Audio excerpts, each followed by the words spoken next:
Cette famille catholique arrive tout juste d'Irak, où elle a fui les persécutions dont les chrétiens sont victimes. Aujourd'hui à Blois, elle espère construire son avenir dans la paix et oublier la tyrannie. Nous remercions Dieu, ça c'est le meilleur cadeau que Dieu nous a donné.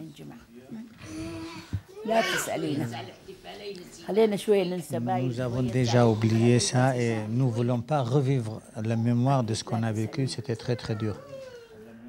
En Irak, ils ont logé avec 27 autres familles dans une salle paroissiale durant 8 mois, temps nécessaire à l'obtention de leur visa et à l'organisation de leur quotidien dans le Loir-et-Cher.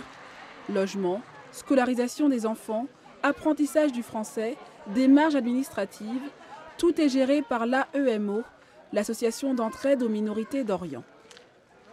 C'est une tradition française très ancienne puisque ça remonte à Saint-Louis que d'accueillir les gens qui sont persécutés dans le monde et notamment dans les zones qui ont été plus ou moins suivies par la France à un moment ou un autre de son histoire. Les réfugiés politiques installés ici, de façon provisoire, sont la 4e famille irakienne accueillie dans le département. L'évêque se félicite de cette solidarité, mais tient à rappeler que cet engagement doit être constant.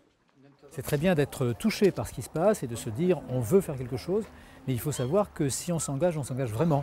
Et qu'il ne s'agit pas de lancer quelque chose qu'on lâche tout de suite après, mais il faut vraiment accompagner les personnes le temps nécessaire.